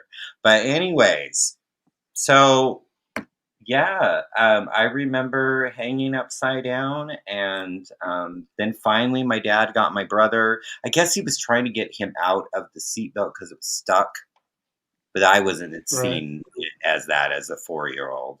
And so he could get me out of my oldest brother could get me out. You were little, so you could avoid I was danger little. better. I was a little. And yeah, I just remember like not really knowing what's going on. And so my brother got me out of the plane. And the only other things I remember about it is my father circling the plane. And I was trying to find a picture so I could show you guys because that plane was fucked up. Were you living in Texas at this time or Seattle? Arizona. Oh. Yeah, I'm originally from Arizona. So you were where in Arizona? It was this teeny tiny town about this big called Taylor. Yeah. Well, I don't even know Most people know of Snowflake, which is the next door neighbor. Snowflake. I know where Snowflake is. Basically the same town, but if my father, and he would hear me, even though he's not on this earth anymore, if I said I'm from Snowflake, I guarantee you, like a lightning bolt would go through my head. So I am from Taylor. Oh, well, let's check. Let's try that. Say that then, that you're from Snowflake. Okay, all right. I am from, no, but I'm not from Snowflake. I don't even saying that. So my father never swore. But this is a testable hypothesis. All right. I'm from Snowflake. I felt something. Evil lurking. Something evil was lurking up in here. Something wicked this way is coming. So you're like the Patsy Cline of Guncles. Except you lived. I lived. The one that lived. My father never swore. Patsy Guncle. That's me. Or I'm Guncle Klein. Thank you. You're welcome. Okay, so y'all keep interrupting, and it would be a much shorter story. So I didn't interrupt. I don't think so. Anyways, my father, you did. Thank you, Fithin. I appreciate you. Okay, so my father never, ever, ever swore. Like, I never even heard the man say damn. And so he had his own swear words, and it was puke and crumb and sorry outfit. And that is, I remember him circling this plane with his hands on his head. Puke. Crumb, sorry. Well, no wonder it crashed. He didn't even have his hand on the wheels. He was. Well, look, his hands was on his hips after we crashed the plane. Oh. Let's not be silly, Richard. Okay. He was flying it correctly, I think. I don't know. It was snowing. There was snow around. I remember that. And then my mother and my brother, just older than me, they came to pick us up in the dump truck. And I remember my brother was wearing a Cookie Monster sweatshirt. And I don't lie because I constantly remember what I was wearing or what people were wearing. If you want to know what I was wearing at Hands Across America, I can tell you. I was wearing a red Mickey Mouse t-shirt. I still have my Hands Across America t-shirt. I wish I had one. I wish I had one. So you're welcome. Oh, the show and tell though. So the reason I was able, this is really cool, you guys. The reason I was able to actually pinpoint the actual date of when this happened, this is my father's flight book. And you can tell from the change because he got a new plane after that. And so I was able to he would need one. Of course he did. That one got. Yeah, and that was his second. He had 3 total, but I was able to go through this and actually find the exact date of when we crashed by when the plane switched. Oh, So it that's was what- really cool. And of course it said, Oh, to Phoenix to pick up Charles, or I shouldn't say, let's call him his other name, Chuck. Pick him up from prison. It does say that in here too, but yeah. Sorry, my brother don't watch this. Hi, Chuck. But Chuck, yeah, Chuck ain't watching the I Guncles. think Chuck could never play the name game. no, he could not. But Could, he but- also would punch anybody in the face if they ever called him that. I am the only one that he doesn't really allow me to call him that, but I'm the only one he doesn't like punch in the face if they call him Chuck. So Scott Dog had the idea that when we do a year, we should show a photo of ourselves from that time. Here is Oh, me dear in God. 1978. Scott, no. Can you see Oh, that or not? No. We can't see anything, Boo Boo. Huh. How do you do that? Let me try again here. Great idea though, but I don't have a lot of wait a family minute. There we photos. Like, oh, there you go. Wow, Yeah, look at that. that's how you got to do it. Gunkle Right. technology. Oh, look at my that! God, what is going on there? What are you doing? I am in a bar in Missouri Of course you are. because I used to hang out in bars when I was 7 years old. Because you could do that, you could bring kids into bars. You just couldn't bring absolutely. you couldn't bring like 18-year-olds into a bar, but you could bring kids. And I am giving a Miller High Life beer to some sort of a stuffed gorilla or something with a cigarette in his mouth. Wow, you were Yeah, having a that's good great. time with that. I'm gonna. There's me in 1979. So yeah. Wow, that's a great idea. That's a really 78. good idea, Scott. We should probably do that. Okay, I'm sure I have a picture in '78 somewhere. I have one. I'm wondering if there's a way that I can transfer it to you. I don't know. I also have some fan art that someone Yeah, we Yeah, know we're all about that. waiting. We're all waiting for that. Where the hell is that photo? Jesus. Stop, Craig. I've got the next year. Fuck faces. I got the next year. Oh, that's right. What's the next year going to Oh, be? what are we doing next week? Get ready for it. 1994. Oh. 1994. Wow. Okay. Yeah, 94. There could maybe be some treasures in there. There possibly could. Yeah. Probably mostly shit, but there could be some treasures in there. Is that the year I that Robert see. went into radio? Yeah, that was the last year of college radio. That was the last year of great music, I think, was 94. It went downhill real Because fast Kurt after Cobain died, and after that, it was like... This will be fun. Hold on. Okay, Yeah. then the album review, and then hold on. You know I gotta take a break. I've had Yes, coming soon, our album review of the Viagra Boys, Cave World, Okay. from 2022. Yeah. Yeah, I'm ready for that. I'll have to. I've got a photo of me from 1978 that was taken during a hike.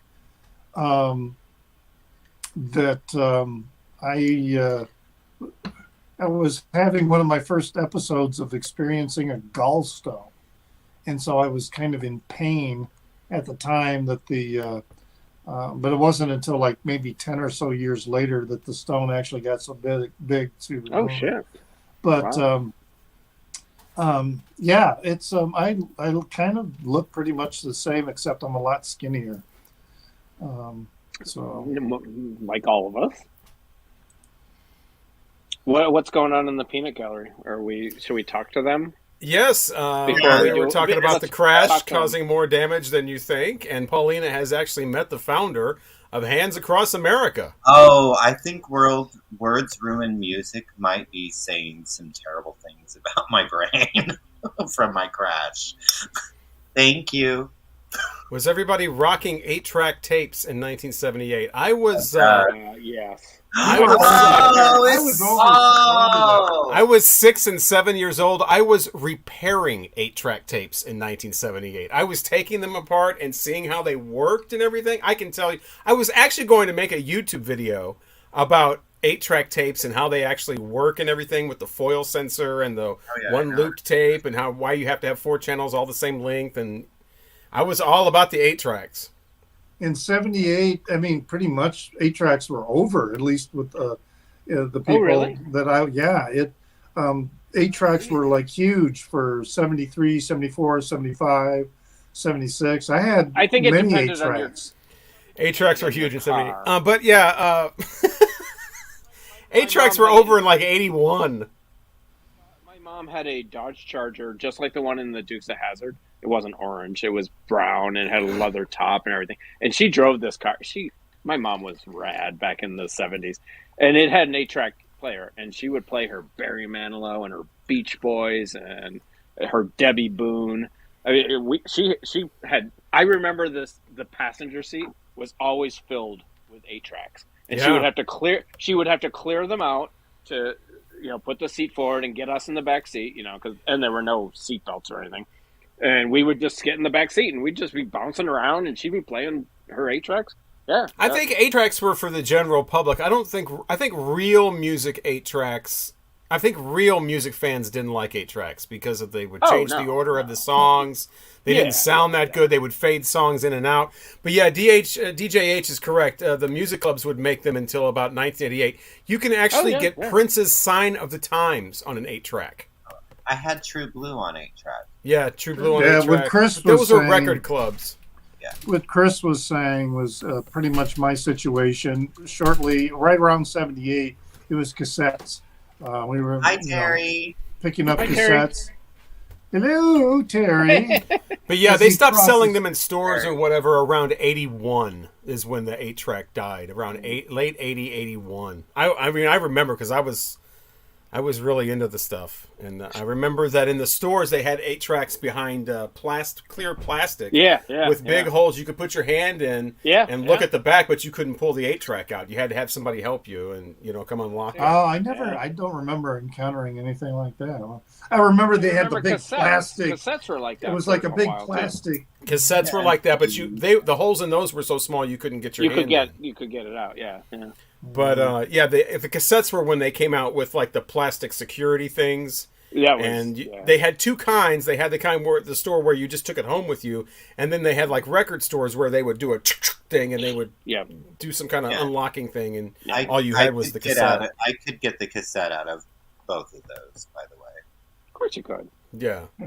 I was like the king shop. No, I mean the cassette thing behind the thing. I remember in like Kmart and Venture and all that, the holes were like that. You could get like 2 fingers. Yeah. It was like junior high. I forgot about that. That's weird because I don't remember that kind of a sales display. I just I remember them forgot being about in it the until bin. Robert reminded me about junior high. Yeah. Thanks. Like I say, by 78, we weren't. At least I remember being at a record show. There's always this guy that comes to the St. Louis record show with psychedelic reissues, and he's got one of the more interesting things, but his boxes that he has the records in are just packed. You can't look at the records because you can't. And I remember saying I haven't tried to put my fingers in something so tight since high school, and the whole place just erupted. But I mean, if you're going to have did another you get thing thrown out? No, not at the St. Louis record show. I got a free record. You shots. Right.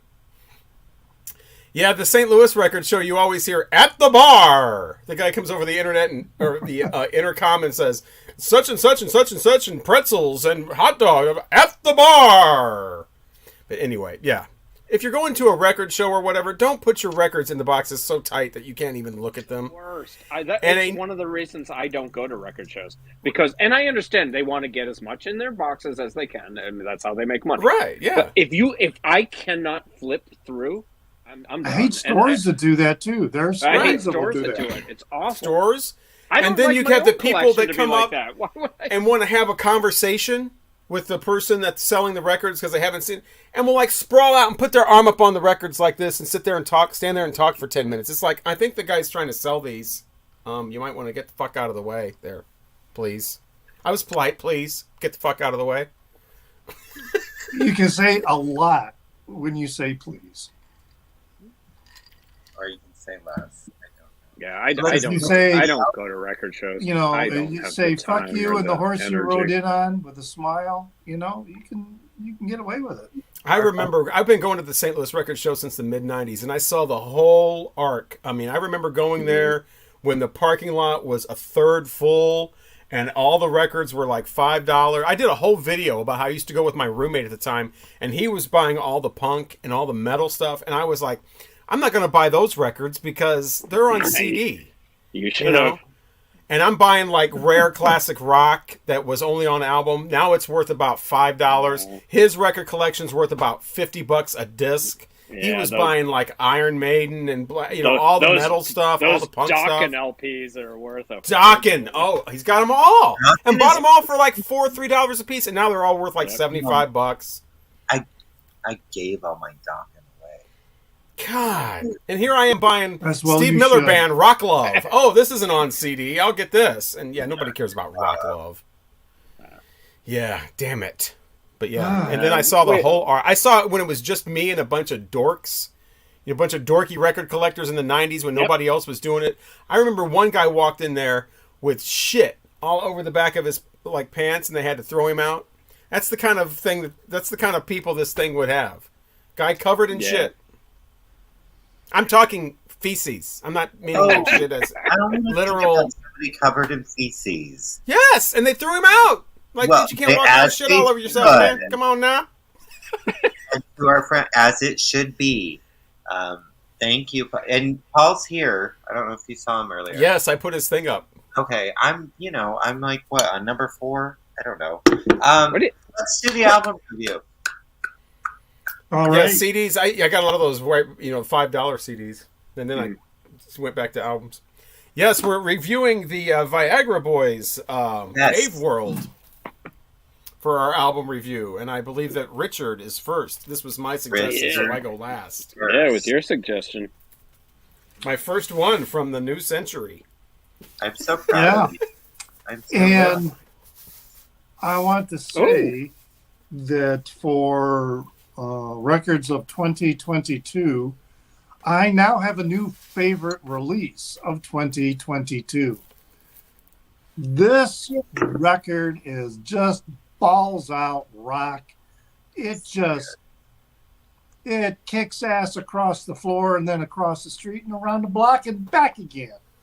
It is just the Baby Criminal opening the record is like, holy shit, I need to fasten my seatbelt because this is going to be a ride. And it was a ride. I really loved how each of the songs were different. They very well musically accommodated whatever the subject matter was of each of the songs. And then when it came to the subject matter, they were like spot on without being preachy. Okay. But they were also not too on the nose. It was just really like the song Troglodyte. I mean, just creepy crawlers. All right. These songs, it's just, they got animal hair, it's just all the songs. And I also kind of feel like they were doing something that the Butthole Surfers also do, and that is their songs will sort of they're not aping or mimicking or something, but they adopt a style of like another band that may be encapsulating whatever it is they're singing about. I wasn't quite sure about that. It just some of the melodies, there was some familiarity there that I kept hearing with many of the songs. But bottom line, seriously, this is a fucking great album. It is from start to finish. There's not a weak track, in my opinion, on here. And to me, it's a solid 5 rainbows. Just no doubt. So you like this better than the Minnie Riperton? Yeah, I think so.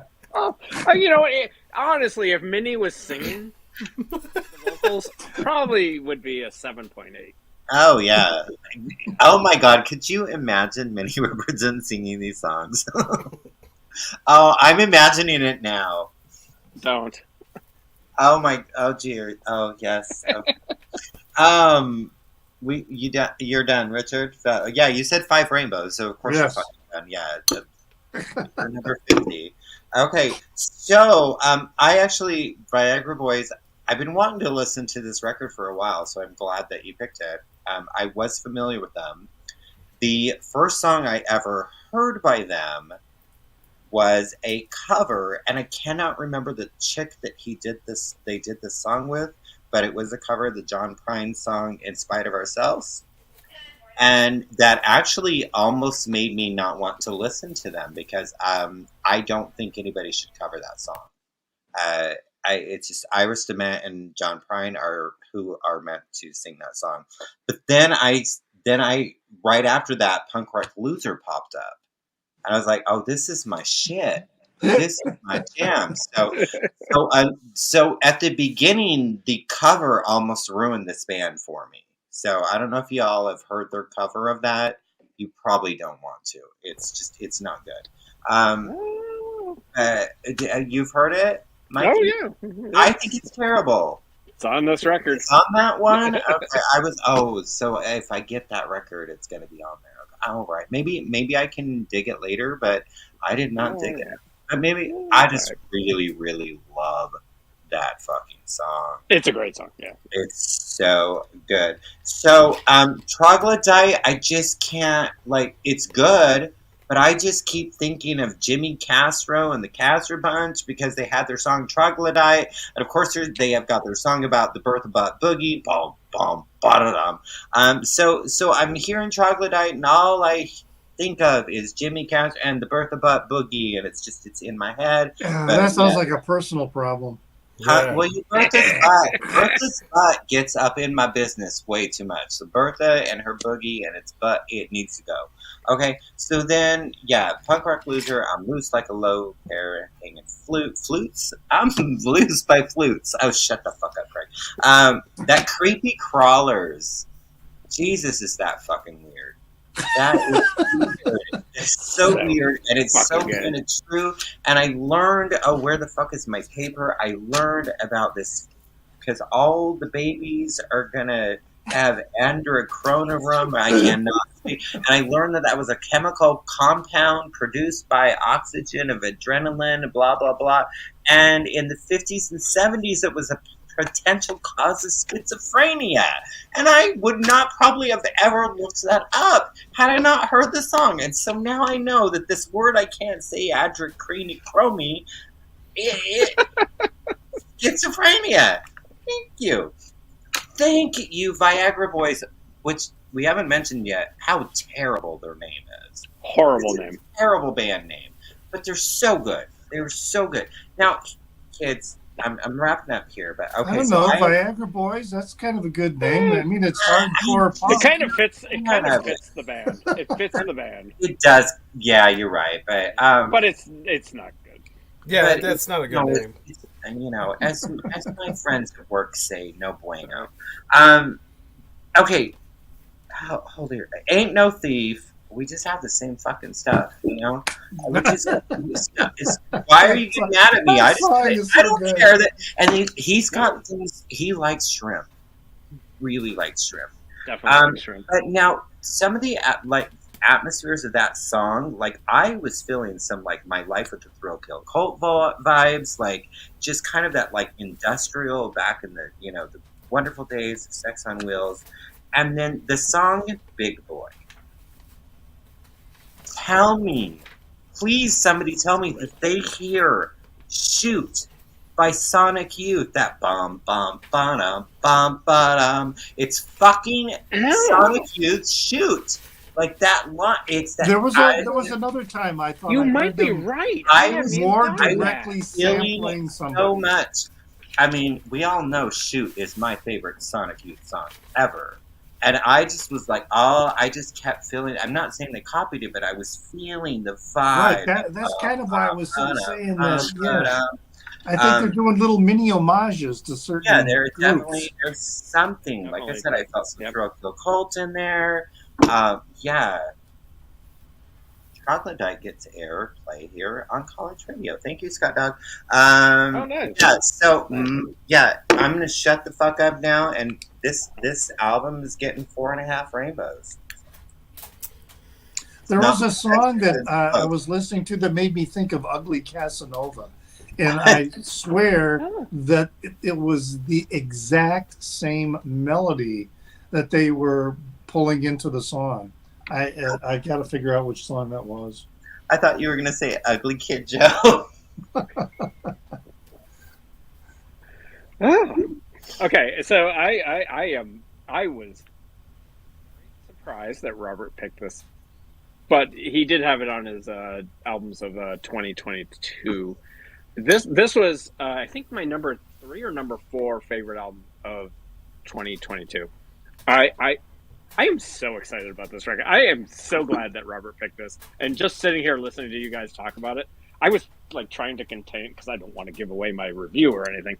And I love this record. I love this band. I'm going to see them in a couple of weeks, and I cannot wait.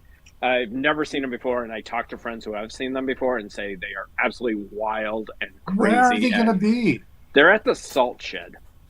Oh, I can't really get out there. It's far. Yeah. I'm gonna probably have to drive my automobile. So Richard's been banned from the Salt Shake after the incident. Oh, yeah, after last time. Midford. So this is the album. It was a dog. Yeah. This. I love the artwork on this. I think this artwork is absolutely gorgeous. I love this. I also have their album Welfare Jazz, which has the beautiful John Prine cover that Craig loves so much on it. Very similar, very in the same vein, but definitely not as good as this. This album is so fucking good. This is a band that does not take themselves too seriously, and that's what I love about them. But yet, they have a serious point. Everything they try to make a point of things, but it's in a way that is just like it's hard to describe. They just don't take themselves seriously, and that's kind of what I've gathered from them.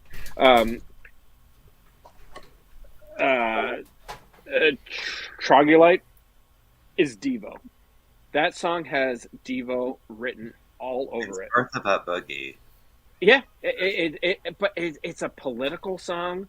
It's but they're putting their politics out there, and I think politics belongs in music. I think that's exactly where it belongs. I know a lot of people keep your politics out of your music. Then what the fuck are you going to write about it? Your politics come from your heart. Fucking put your. I think that when people say that, they mean I don't like politics that aren't mine. Yeah, right. Well, that's exactly it. That's exactly it. Yeah, that's exactly it. But then those same people turn around and listen to Crosby, Stills, and Nash, and So my favorite was the politician who said that Rage Against the Machine should just keep the politics out of. What are you going to then buy a blank CD then? I mean, what? Well, fuck you. I'm not going to do what you tell me. Yeah, my jam. That's my shit. So they are a political band. They do put their politics out there, and they do it in a way that is not offensive. It's not. It's not offensive to you. It's like I said. I don't think so. They're very good at the description, but they're not too on the nose. They're not preachy. They're very sarcastic, and like I said, they don't take themselves too seriously. So it comes across as like, seriously, right wingers would listen to this album and be like, "This fucking rocks, yeah." But then they don't listen. They also don't listen to the lyrics anyway. Punk Rock Loser is self-deprecating. Yeah, because they're all born on the 4th of July. Yeah, and everyone's born. Yeah, but Punk Rock Loser is self-deprecating and it's humorous. The humor behind all the politics and the everything. I think that's kind of what I'm trying to get across. Creepy Crawlers, Jesus, just fucking Weird. But also hilarious and very and funny. It's just funny. You know what I got from that? I totally forgot. Y'all ever seen Poltergeist 2 and the fucking preacher Kane? God is in his fucking holy temple. I was totally getting like creepy ass preacher vibes from that. Continue, Mikey.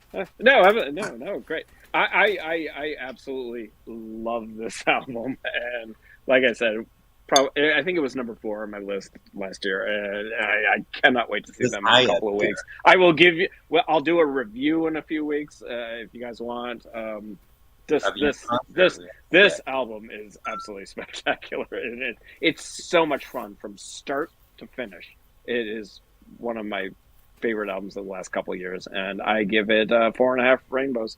It is absolutely spectacular. Yeah, I loved it. This is definitely one of my favorite albums from last year, and one of the reasons I love the music is great, the energy's great, the all of that. But what I really loved about it is, like you said, the politics. I love that this is an album that is not afraid to talk about what is going on in society head on. Not one or two songs, not a nod and a wink, but a full on assault to the people are drinking baby's blood to stay young shit, the conspiracy theory nonsense. And I can definitely see people hearing this and being offended. Not any of us, absolutely. But I can definitely see people going, hey, well, some of that conspiracy stuff is they are drinking baby's blood. God damn it. I can definitely see people getting the kids offended. do have animal hair. But, right, and I can totally see that the frogs are gay and turning everybody gay. But they're not afraid to tackle stuff head on. Every song, like Richard was saying, is a different character. You've got the conspiracy theorist. You've got the idiot criminal who's a complete dumbass, but at the same time very dangerous. You've got the troglodyte, kind of the just stayed in the same kind of like machismo kind of mode the whole time. You've got the punk rock loser guy that goes around. I love the one. Which one is it where the guy ain't no thief? Where the guy's got all the other guys' stuff, and it's like, well, maybe he didn't steal all the... Right, he's got the same shit I got. That's my lighter. It's like, well, maybe he didn't steal all of it. Maybe you guys are just so generic, you all have the same stuff. So you don't really know which way they're going with that. And I love how they have all of this sarcastic, basically smart-ass views of all this. It's a smart-ass album. And then for the last track on the album, it turns serious. And you're like... the whole point of this is these people aren't really to be laughed at. They're to be feared, and they're to be watched, and you better take care because they'll come into your workplace with a gun and kill everybody. So I love how it ends. This reminds me, I don't know the Sonic Youth song, and I don't really get reminded of things musically from this. The attitude of this reminds me of the Mothers of Invention's first album, and We're Only in It for the Money, where they're not afraid to tackle characters head on. I'm so glad somebody did this for 2022, because I just did a thing where I did a crash course in 2022 with people's favorite albums, and then I reviewed then I ranked everybody's favorite albums that answered my question on Instagram, and a lot of it was great, but it's love songs, and it's jangle pop, and hey, whatever, generic lyrics, and it was so refreshing to hear somebody be like, this isn't from, you can't listen to this and think this is from the 80s or the 90s or 2016. This is definitely a 2022 album. They are talking about current events all the way through it. I don't know if each one of these things have to do with a different song, but I love the cover art. It comes in red or green vinyl. I think the red vinyl is the one to get, if you know what I mean. I got the black vinyl. But I don't know why you'd get the green one, is all I'm saying. But you know what I mean? Viagra Boys, the name's kind of silly. But I don't agree. I do think these guys take themselves seriously. I think this is a very, like I said, I think it's sarcastic, but I think you have to kind of take yourself seriously to be able to do something like this. Because it's very right in your face. Brilliant. The writing is so brilliant. Yeah. It really is.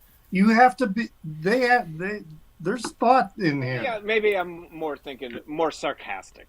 Yeah, they're very sarcastic. Each song is a different character. Seriously. And I've talked about before where I get upset with people like the Kinks Misfits song where the guy's a racist. the Dire Straits song Money for Nothing, and people use the excuse, well, they're playing characters. And I'm like, bullshit. Yeah. No. This is people playing characters. When the difference is none of the characters that, if you're like one of the characters they're portraying in here, you are not going to listen to any of these songs and think they're an anthem for you. If you were the kind of guy that walks around using the F slur and blah, blah, blah, you will think that you will crank up Money for Nothing. That's your jam. You love the fact that it says faggot in it 3 times in a row. You can't get enough. You're singing along. You love the racist Kink song on Misfits where he's talking about the black people or what. You crank that up. That's the difference between a song that's playing a character and a song that's sort of pandering to these people under the guise of playing a character, and these guys are no doubt. Interesting. This is not pandering to these people. Nobody in this talked about in this album. They're shredding them a new right, and they are not going to listen to that and think that, oh, cool, I love it, like they would the Dire Straits song.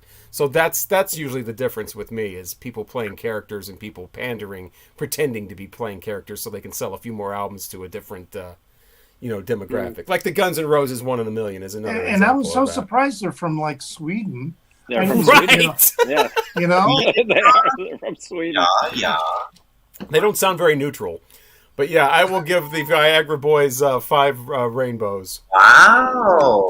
Well, I mean, it's kind of like I'm grading it on a curve great. of 2022 albums. I mean, if it's not as good as like Superfly from Curtis Mayfield or something, but in comparison to other albums that came out in 2022, yeah, that's a 5. It's our rainbow highest album. rated album now. It's the only one I think we've all agreed on. Yeah. We've had others that we've been close. Well, I will say that I already kind of had an idea how Mike felt about it because I saw him show it in a video and he said he liked it, so I cheated.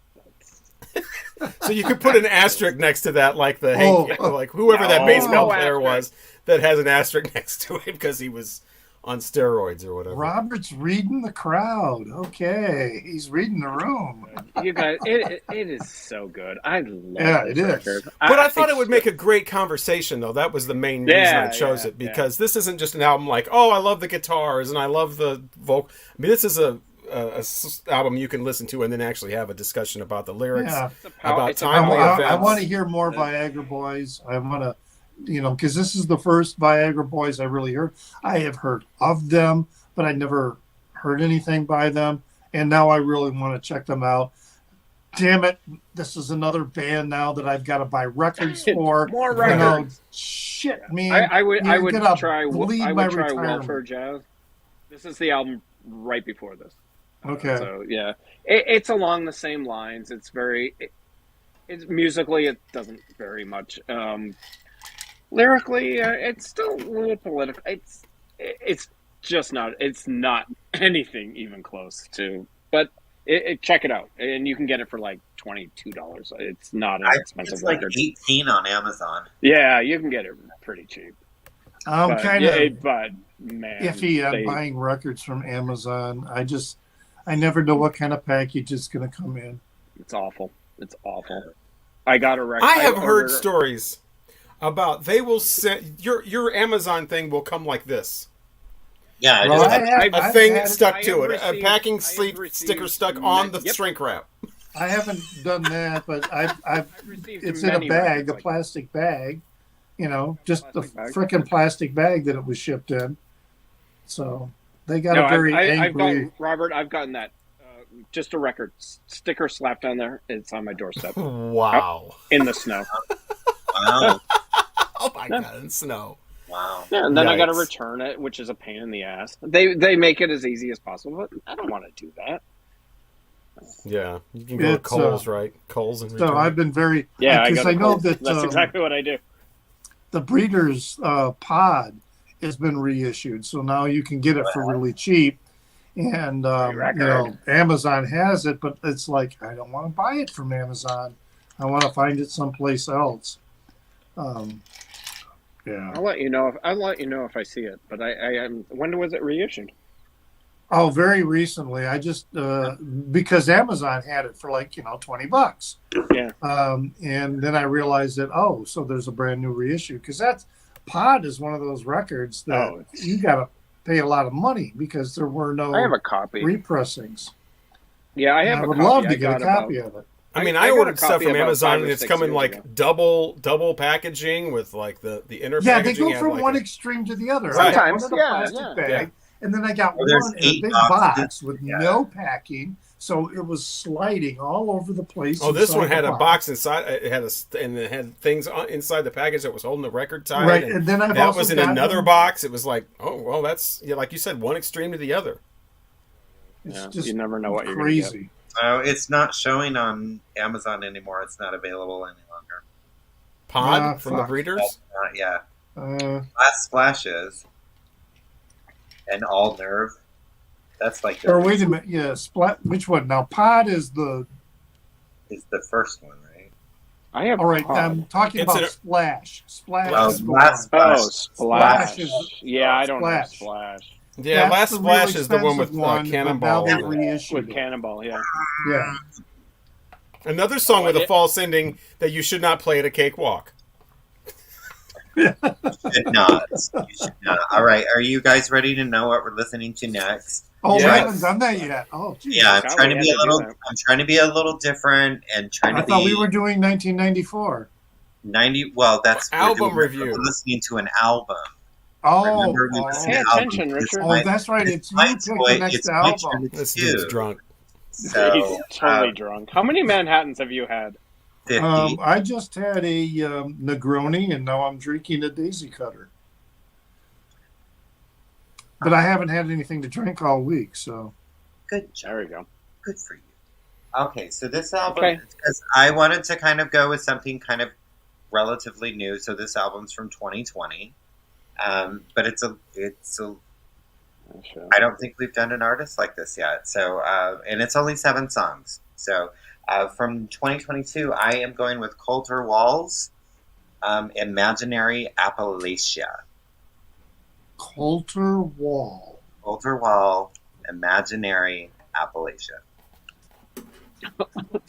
I'll be texting Craig tomorrow. Oh, What yeah, are we- you'll what are we, Coulter what are we Wall. listening? You'll message me, and either I'll y'all are message really, you really, on really, Friday. yeah, and you're all going to either really, really, really hate this or really, really love it. I don't know that there's an in between. Oh, that's like Captain Beef. I think it's for a newer artist, and yeah, I don't want to go. We'll talk it after we listen to it, but It's a new artist though. yeah, Coulter Wall. Coulter Wall. Is it like a country flavored thing? It's got a wolf on it. Yes, ish. Kind Is of it like when I die, I may not go to heaven? not as good as that, but Well, I know I I'm think not going to it's heaven. from So. alt country, but Hi, we're the Vinyl Community Guncles. Thank you so much for watching. Thank you so much for watching, and don't forget it's ladies' night tonight with 2 for 1 in the VIP lounge. Get 2 ladies for the price of 1 for the next half hour. Just sign up for the DJ booth. We've got it right here for you. Gentlemen, don't leave these ladies waiting. 2 for 1 in the VIP booth. And remember, only you know what happens in the VIP booth tonight at Deja Vu. oh, Deja, we had one in Seattle. Yeah, it was They're all it's over the a place. chain. I- It's also Little Darlings. Little Darlings is I'm the same as going- Deja Vu, but with a different and then name. we had the Lusty God, I Lady. need to shower after listening to that. Welcome. Okay, and now you are Gentlemen, I am Robert Fithen with the Vinyl Community Guncles, along with Richard at Calvin Wazoo. Craig's Vinyl Plethora with the Year of the Fucking Cat. Mike at home too. I'm going to shower. yeah. Thanks again for watching. So We will join you live again next Saturday. Don't piano player.